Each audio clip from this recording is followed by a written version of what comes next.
السلام علیکم طلبہ طالبات، میں ہوں اشرف جاوید ملک اور پرچہ ہے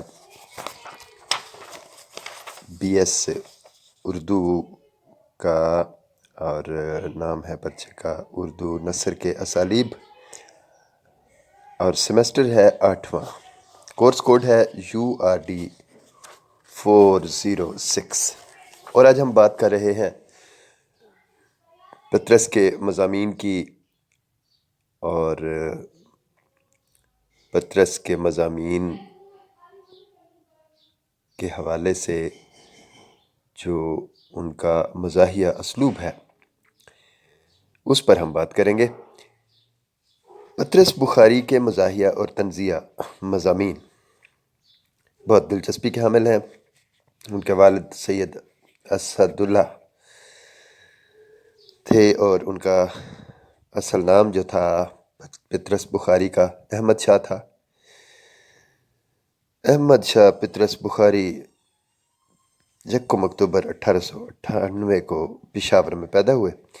ابتدائی تعلیم حاصل کی پشاور سے، گورنمنٹ کالج لاہور سے انہوں نے گریجویشن کیا، اور پنجاب یونیورسٹی سے انہوں نے انگریزی میں MA کیا۔ مختلف اخبارات اور جرائد میں لکھنے کا آغاز کیا۔ زمانہ طالب علمی سے ہی شعر و ادب سے انہیں بہت زیادہ لگاؤ تھا۔ گورنمنٹ کالج کے میگزین ایڈیٹر بھی رہے، اور اس کے بعد وہ انگلستان روانہ ہوئے۔ وہاں انہوں نے انگریزی ادب کے امتحان میں نمایاں کامیابی حاصل کی۔ وطن واپسی پر گورنمنٹ کالج میں انگریزی ادبیات کے پروفیسر مقرر کیے گئے۔ 1931 سے 33 تک ان کو پنجاب ٹیکسٹ بک کمیٹی کا سیکرٹری بنا دیا گیا، اور وہ اس عہدے پر کام کرتے رہے۔ اور جناب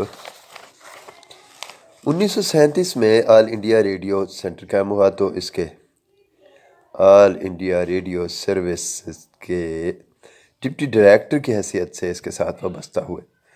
1940 میں ترقی کی اور کنٹرولر جنرل مقرر ہو گئے ترقی کرتے کرتے۔ 1949 میں انہیں انسانی حقوق کانفرنس میں پاکستان کی جانب سے اقوام متحدہ میں شرکت کا موقع ملا۔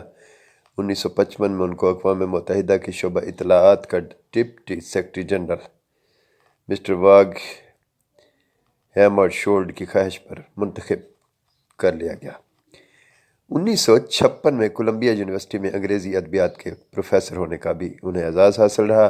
5 دسمبر 1958 کو حرکت قلب بند ہونے کی وجہ سے نیو یارک میں ان کا انتقال ہو گیا۔ سید احمد شاہ بخاری پطرس بخاری نے مختلف رسائل، اخبار اور جرائد میں مزاحیہ مضامین لکھے، جو کہ مضامین پطرس کے نام سے شائع ہوئے۔ عبداللہ قریشی پطرس بخاری کے بارے میں لکھتے ہیں کہ پروفیسر سید احمد شاہ بخاری پاکستان کے نہایت ذہین، نہایت روشن دماغ، بے حد ہنسمکھ، خوش پوشاک، خوش گفتار، مشہور ماہر تعلیم، انگریزی اور اردو کے صاحب طرز ادیب، منفرد مزاح نگار اور کامیاب سفیر تھے۔ شفیق تبسم کے مرتب کردہ مضامین پطرس میں 22 مضامین شامل ہیں، جن کے نام ہیں: ہاسٹل میں پڑھنا، سویرے جو کل آنکھ میری کھلی، کتے، اردو کی آخری کتاب، مرید پور کا پیر، میں ایک میاں ہوں، انجام بخیر، سینما کا عشق، سہیل اور میں، مرحوم کی یاد میں، اخبار میں ضرورت ہے، لاہور کا جغرافیہ، بچے، تنزل، رلانا، رونا، اور کاغذی روپیہ، دوست کے نام، کوائف، کارڈینگل، جلے دل کے پھپھولے، اب اور تب، اور براڈ کاسٹر ہونا کیا معنی رکھتا ہے۔ تو یہ مضامین شائع ہوئے۔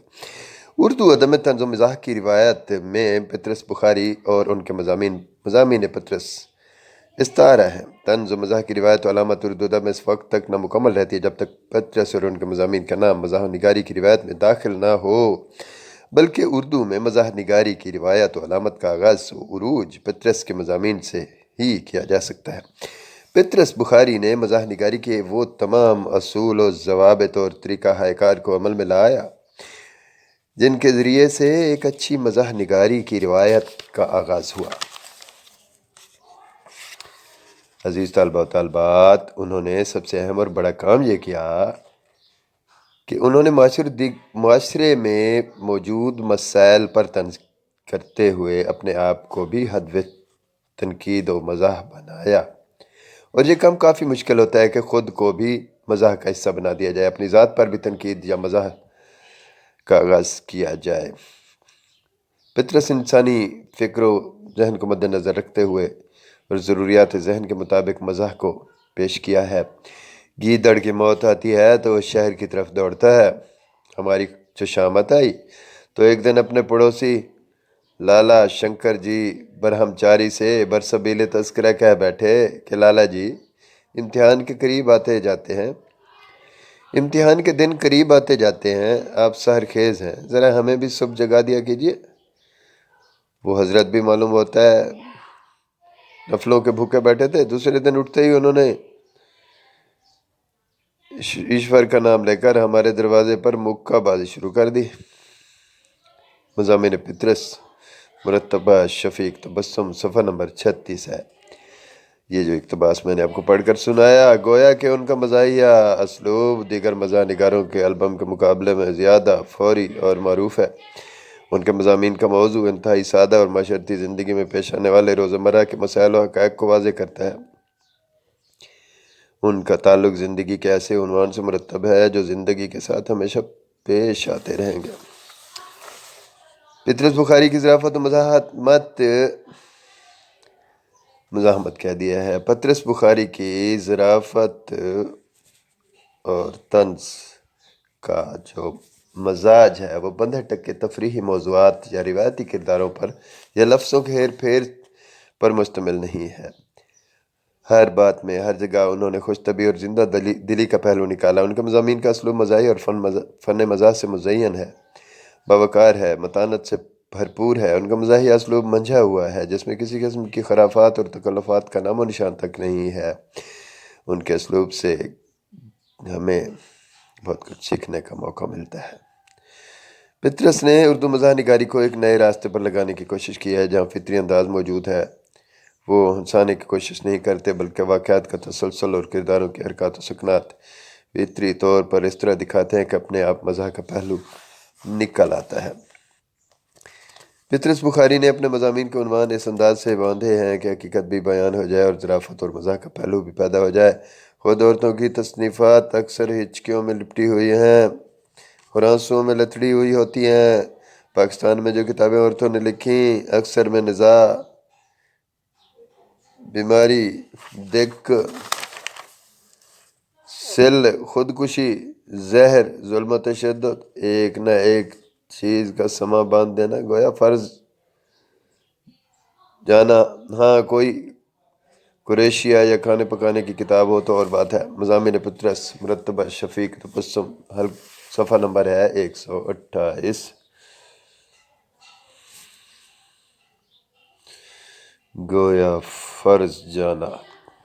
اچھا، پطرس بخاری کی مزاح نگاری اپنے آپ کے نشانہ بننے کی صورت میں مزید ابھر کر سامنے آتی ہے، اور اسی وجہ سے پطرس کے مضامین میں طنز و مزاح اور ظرافت بہترین شکل میں پائی جاتی ہے، کیونکہ پطرس اپنے آپ کو ہدف تنقید بناتے ہیں۔ پطرس بخاری نے واحد متکلم کا صیغہ استعمال کرتے ہوئے اپنے مضامین میں مزاح پیدا کیا ہے۔ ان کی مزاح نگاری ان کے مضامین میں مرحوم کی یاد میں مرید پور کا پیر، سویرے کلانک، میری کھلی کتے ہاسٹل میں پڑھنا اور میں ایک میاں ہوں میں کھل کر سامنے آ جاتی ہے۔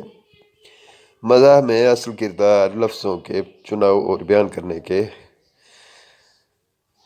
مطابق ہوتے ہیں کہ مزاح نگار کس طرح الفاظ کا چناؤ کرتا ہے اور کس انداز سے ان کو نبھاتا ہے یا بیان کرتا ہے۔ مستقبل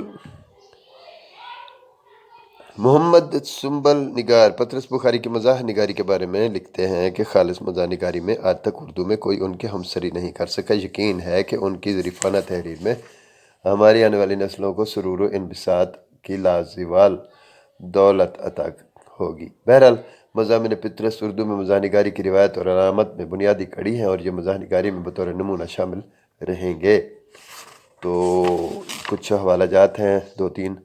ایک ہے سید عبداللہ قریشی، نغمہ جس کا حسن تمنائے گوشتہ مشمولہ نقوش، پطرس نمبر 75-76، لاہور، ادارہ فروغ اردو، ستمبر 1959، صفحہ ہے 29۔ سید محمد قاسم صدیقی، اردو افسانے، انشائی اور ڈرامے، علی گڑھ، ایجوکیشنل بک ہاؤس، 1984، صفحہ نمبر ہے 65۔ ڈاکٹر سنبل نگار، اردو نثر کا تنقیدی مطالعہ، لاہور، کتاب سرائے، 2013، صفحہ نمبر ہے 243۔ تو اس کے ساتھ ہی یہ گفتگو مکمل ہوئی۔ انشاءاللہ دوبارہ آپ سے ملاقات ہوگی۔ مجھے دیجیے اجازت۔ اللہ حافظ۔